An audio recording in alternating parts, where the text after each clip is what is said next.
Panduan Ibadah Online GKP Immanuel Karawang. Pertama, sediakan waktu khusus. Jangan sambil memasak, bermain handphone, tiduran, atau melakukan aktivitas lainnya. Kedua, pilihlah lokasi ibadah terbaik, seperti di ruang tamu, di ruang doa, atau di ruang lainnya di mana seluruh anggota keluarga bisa berkumpul bersama. Kemudian, siapkanlah perangkat untuk ibadah online.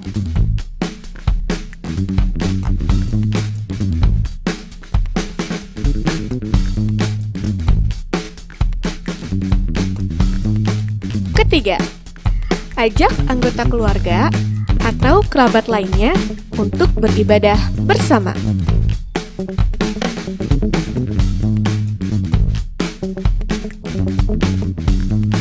Keempat, terlibatlah aktif dalam ibadah.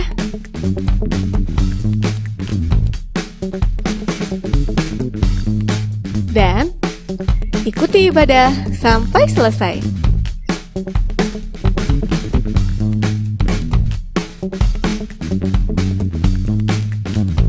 Demikianlah panduan ibadah online GKP Immanuel Karawang. Persembahkanlah waktu, ibadah, dan segala sesuatu yang kita miliki sebagai persembahan hidup yang kudus dan berkenan kepada Allah.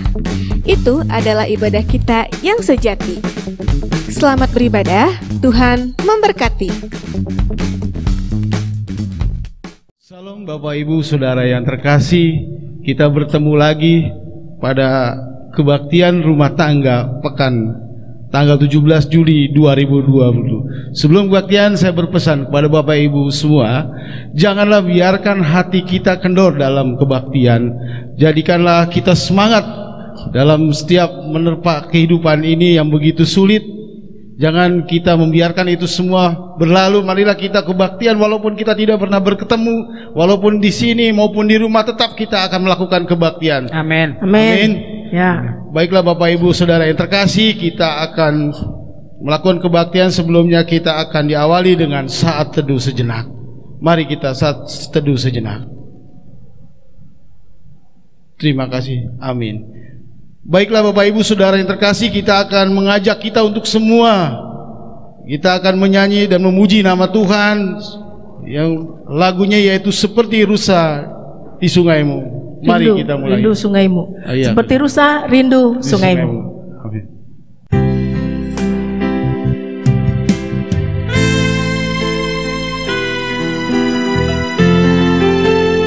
Seperti rusa, rindu sungai.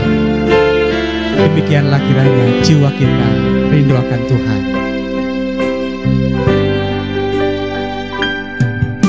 Seperti rusa rindu sungaimu, jiwaku rindu Engkau.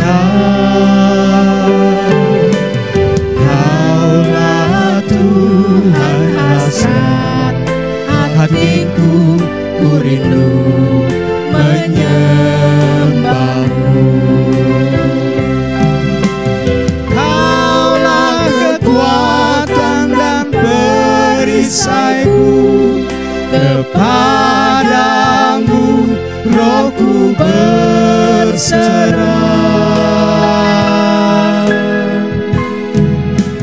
Kaulah Tuhan hasrat hatiku, ku rindu menyembahmu. Yesus, Yesus, Kau berarti bagiku. Yesus, Yesus, Kau segalanya bagiku.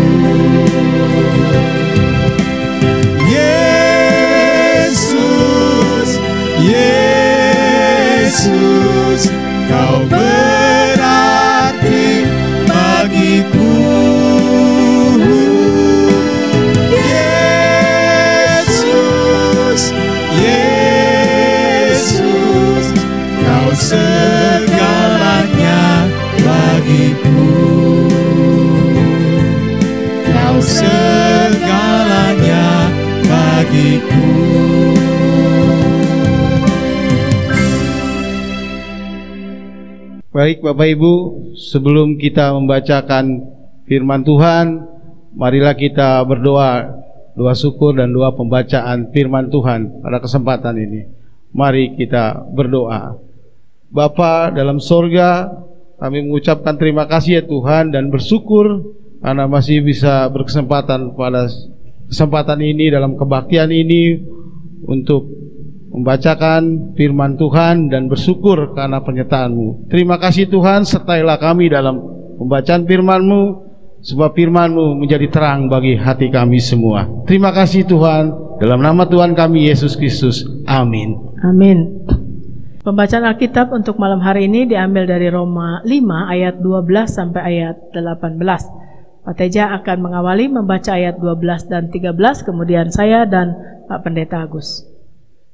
Ayat yang ke-12, sebab itu sama seperti dosa yang telah masuk ke dalam dunia oleh satu orang, dan oleh dosa itu juga maut. Demikianlah maut itu telah menjalar kepada semua orang, karena semua orang telah berbuat dosa. Yang ke-13, sebab sebelum hukum Taurat ada, telah ada dosa di dunia, tetapi dosa itu tidak diperhitungkan kalau tidak ada hukum Taurat. Sungguh pun demikian, maut telah berkuasa dari zaman Adam sampai kepada zaman Musa juga atas mereka yang tidak berbuat dosa dengan cara yang sama seperti yang telah dibuat oleh Adam, yang adalah gambaran Dia yang akan datang. Tetapi karunia Allah tidaklah sama dengan pelanggaran Adam. Sebab jika karena pelanggaran satu orang, semua orang telah jatuh di dalam kuasa maut, jauh lebih besar lagi kasih karunia Allah dan karunia-Nya yang dilimpahkannya atas semua orang karena satu orang, yaitu Yesus Kristus. Ayat yang ke-16. Dan kasih karunia tidak berimbangan dengan dosa satu orang, sebab penghakiman atas satu pelanggaran itu telah mengakibatkan penghukuman. Tetapi penganugerahan karunia atas banyak pelanggaran itu mengakibatkan pembenaran. Ayat yang ke-17. Sebab jika oleh dosa satu orang maut telah berkuasa oleh satu orang itu, maka lebih benar lagi mereka yang telah menerima kelimpahan kasih karunia dan anugerah kebenaran akan hidup dan berkuasa oleh karena satu orang itu, yaitu Yesus Kristus. Ayat yang ke-18. Sebab itu sama seperti oleh satu pelanggaran semua orang beroleh penghukuman, demikian pula oleh satu perbuatan kebenaran semua orang beroleh pembenaran untuk hidup. Demikian pembacaan firman Tuhan. Selamat malam semuanya. Pak Teja, selamat malam. Malam. Bisa bertemu. Puji Tuhan, dari Kampung Teko bisa datang ya Pak Agus ya. Ya. Luar Puji Tuhan biasa. juga, Bu. Ya, kita juga ingin melibatkan dari pos kebaktian ya. Iya. Masih suasana kebaktian di rumah masing-masing. Ya, mudah-mudahan bulan depan sudah berubah ya.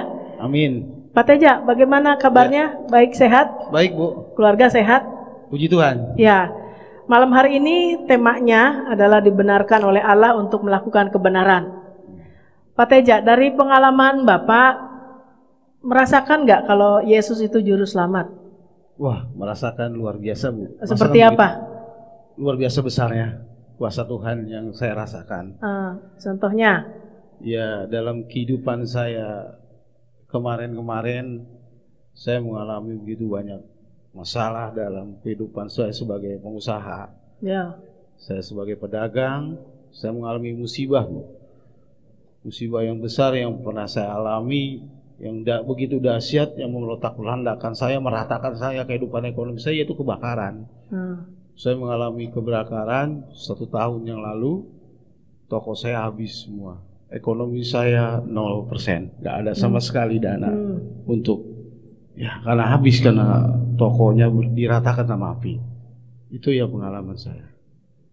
Jadi puji Tuhan, dengan saya semangat dan saya percaya bahwa Tuhan Yesus itu mampu mengangkat saya. Dan atas dorongan teman-teman maupun dari jemaat, dari Kom Bapak Immanuel Karawang yang kebetulan hadir juga memberikan motivator semangat. Waktu itu datang ke tempat saya, sehingga saya tidak terpuruk. Saya harus bangkit, tidak boleh menyerah. Ekonomi benar terpuruk, tapi hati dan semangat karena dukungan teman, saya semangat lagi dan kembali dan bangun lagi toko lagi.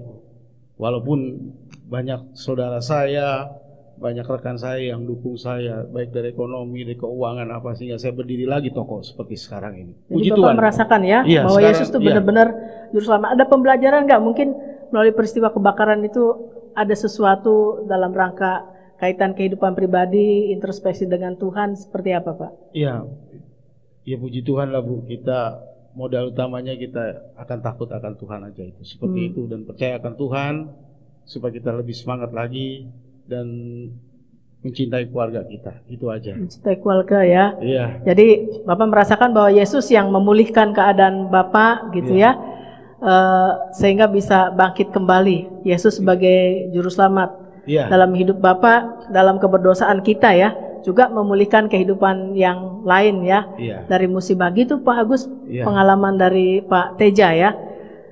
Ya, luar biasa Pak Teja. Ya. Ya, saya kira Bapak Ibu Saudara sekalian, kita juga sebagai manusia yang tidak luput dari dosa dan kesalahan, melalui pembacaan Alkitab kita belajar bahwa Yesus memang adalah juru selamat dunia ya Pak ya, oleh karena sejak kejatuhan manusia pertama dalam dosa ya Pak ya, manusia kemudian menjadi dikandung dan diperanakan dalam dosa, oleh karena itu hadirlah Yesus yang kemudian membaharui kehidupan kita, gitu ya Pak Agus ya? Iya. Jadi kita menyadari betul bahwa kita tidak bisa membenarkan diri kita dengan upaya, dengan usaha kita, ya.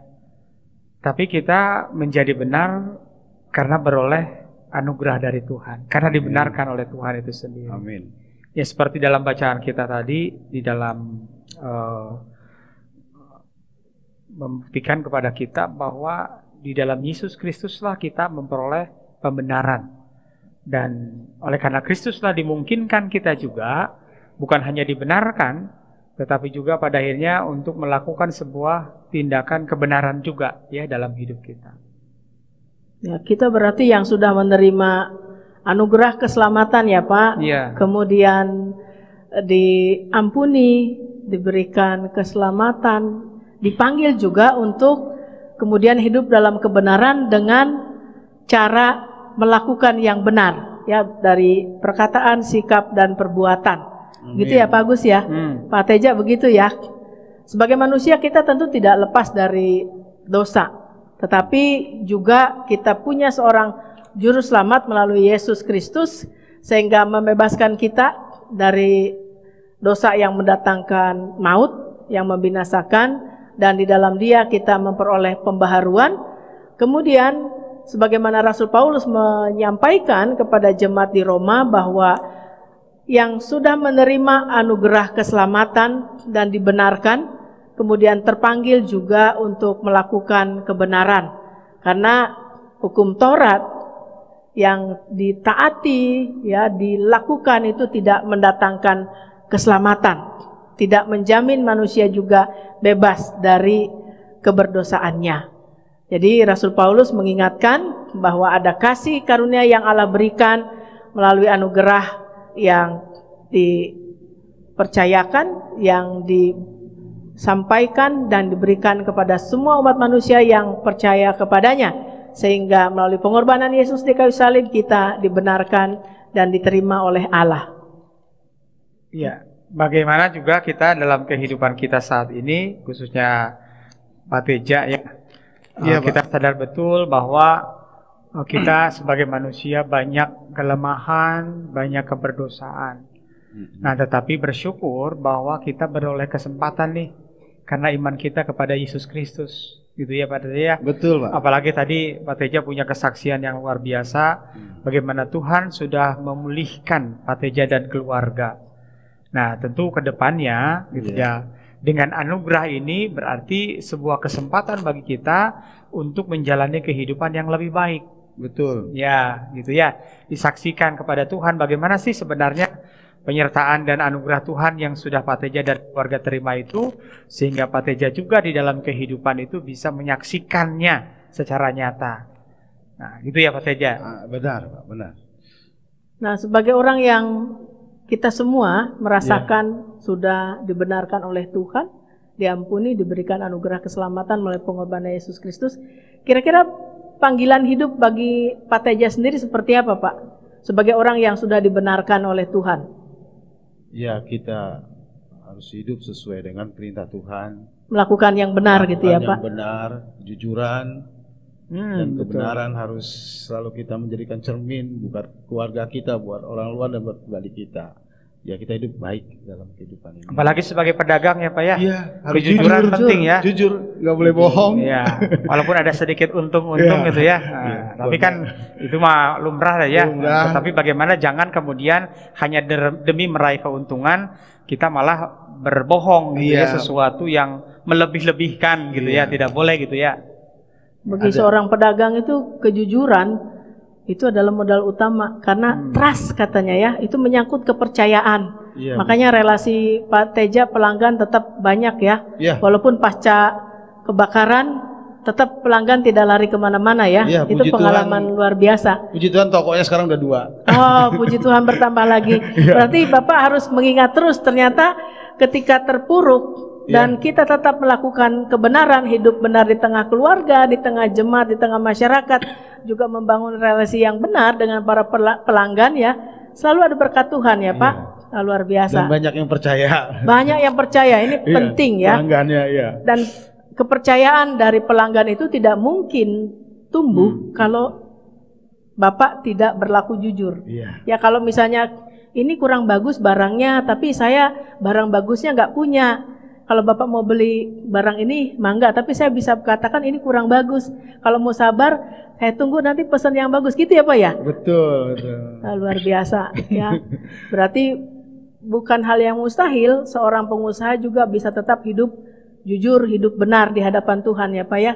Berarti pelihara terus hidup yang benar. Amin. Ya, pasti kehidupan yang benar mendatangkan sukacita ya.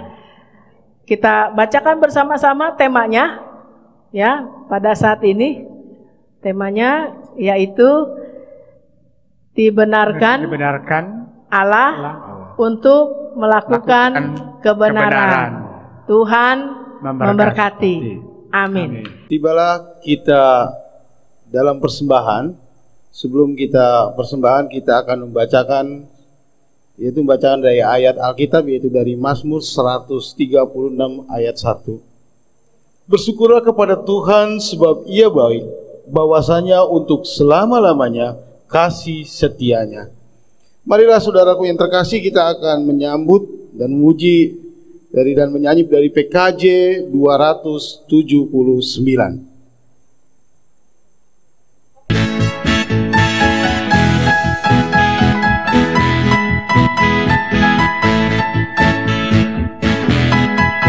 Semua orang inginkan kebenaran berada di pihaknya, namun sedikit yang sungguh mau berada di pihak kebenaran. Semua orang seakan-akan tampil menjunjung kebenaran, namun sedikit yang sungguh mau berkorban membela kebenaran.